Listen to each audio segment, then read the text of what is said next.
William Barr says he has found a path to legally include the citizenship question on the 2020 census. Barr did not go into specifics, but told reporters Monday he's found a workaround. He says the administration will take action in the following days. This comes after the Supreme Court ruled to block the question on the census. Meanwhile, a new team of government lawyers is being ushered in to take over the battle in court. The Justice Department announced that shift yesterday. Ryan Grimm is the Washington bureau chief for The Intercept.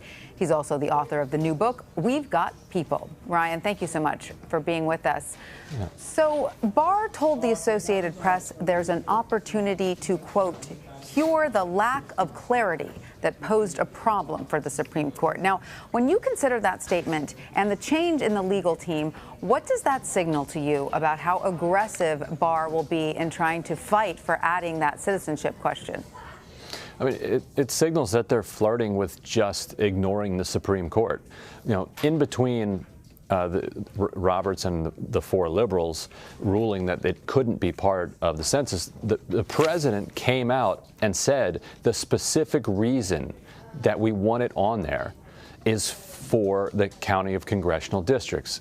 In other words, so that Democrats would have smaller districts, so that you can suppress the number of immigrants and non-citizens who are participating in the census. He said the quiet part out loud, which is the thing that this president does. And what Roberts had said to them is that was his suspicion, that is why they wanted to include this question on the census, and that if they had some other reason, they had to come back with them soon and tell them what this other reason was. But here's the problem. They've already stated their reason. So would coming back with another reason then be an obvious workaround? It wouldn't, which is why the Department of Justice moved ahead and why the government was moving ahead to print the census forms without the question on it. They recognized that there was nothing that they could do, and that was before the president once again admitted the precise reason, the illegal reason for why they wanted to include this on the census. So, Ryan, if the Attorney General is now saying that they may have a way of ignoring the Supreme Court and printing this question anyway, wouldn't that spark a constitutional crisis? It would, but then the question is who's going to enforce that crisis. The speaker of the House is involved in an aggressive battle with her own caucus to try to tamp down any talk of impeachment, even while Trump continues to push the envelope on impeachable offenses. You know, aside from whatever the Mueller investigation was trying to suss out. You know, ignoring subpoenas, ignoring the rightful place of the legislative branch in the government, and now potentially also ignoring the place of the Supreme Court.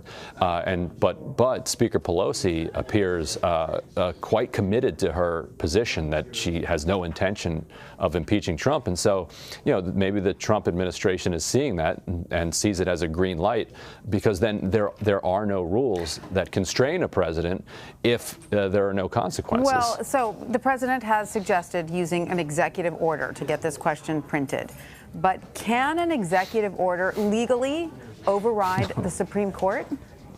I mean, if it could, then what would be the point of the court or of Congress? Barr knows that you can't just issue an executive. The Supreme Court has issued a ruling. Well, we're just going to issue an executive order that says the opposite, and everything is going to be fine. The only time you can do that is if you don't have co-equal branches that are willing to stand up to you. That perhaps apocryphal quote from President Andrew Jackson when the Supreme Court ruled that he couldn't order the mass removal and genocide of Native Americans in Georgia. He said, "Okay, they've issued their ruling. Now let them enforce it." That may not have actually happened, but that appears to be kind of the same reasoning that Barr would be using here. All right, so let's jump into the Democratic side of the aisle, because some of your recent reporting gets into the psychology of some of these Democratic leaders that you're pointing out are not willing to impeach. You say that older Democratic leaders supporters are, quote, haunted by the Reagan era, adding that for newer members of the party's caucus, the older generation's fear of a backlash is befuddling. So, Ryan, what led to this type of divide within the party? Is it just the memory of the Reagan landslide? I mean, that was a huge part of it, and I get into this more at length in my book. What people don't quite grasp about that particular 1980 election is that not only did Reagan, a C-list actor at the time, oust the sitting president, but Senate Democrats lost 12 seats, and they lost some of the kind of legendary lions who had been champions of some of the most significant progress that Democrats had made throughout the 20th century. It would be as if not only did Donald Trump win in 2016, but Chuck Schumer lost, Elizabeth Warren lost, Bernie Sanders lost, and all of these senators that people had heard of and had rallied around all lost their seats from kind of left, center, and right of the party.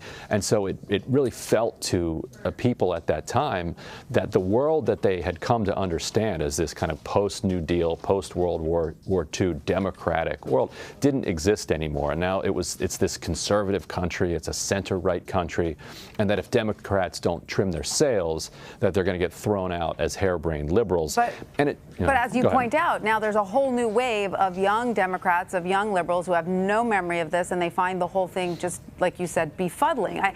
The Intercept was, along with us here at CBSN, one of the only media outlets to interview AOC before she won the primary.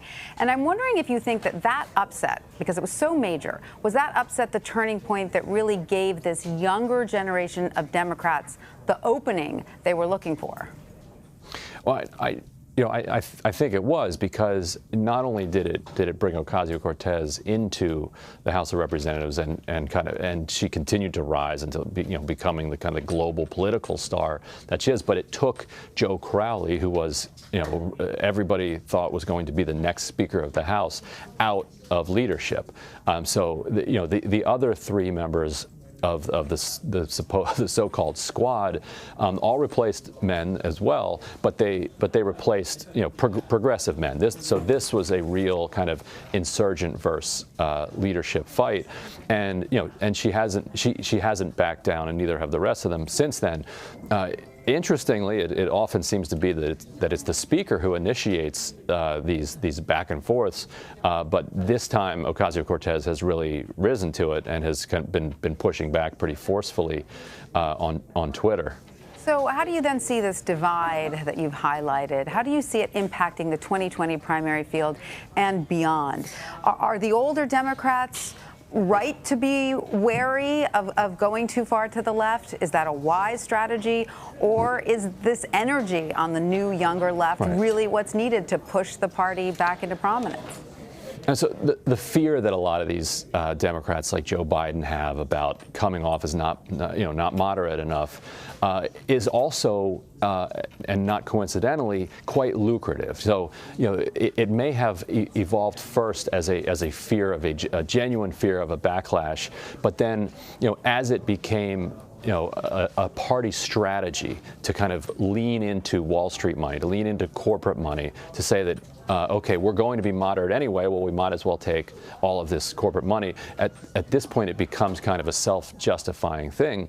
And so Elizabeth Warren and Bernie Sanders and Ocasio-Cortez coming from the outside and saying, no, you don't need Wall Street to finance your campaigns. Regular people can do it. That threatens everything. That threatens the entire way that Democrats have of doing business. And so the fundraising numbers out now that show that Biden that show that Biden kind of fading when it comes to his fundraisings. If you take out that huge chunk he made right at the beginning, Elizabeth Warren raised more than him. Just behind Warren is Bernie Sanders, and they can keep going back to those regular donors. And what they're doing is presenting an alternative way of financing a political party. And if you don't need money from those big special interests, then all of a sudden you can start to craft a kind of multiracial, populist, progressive platform that pits, workers against those capital interests. It's certainly a new narrative for the party, and time will tell if it will take off. Ryan Grimm of The Intercept, thank you so much for joining us. You got it.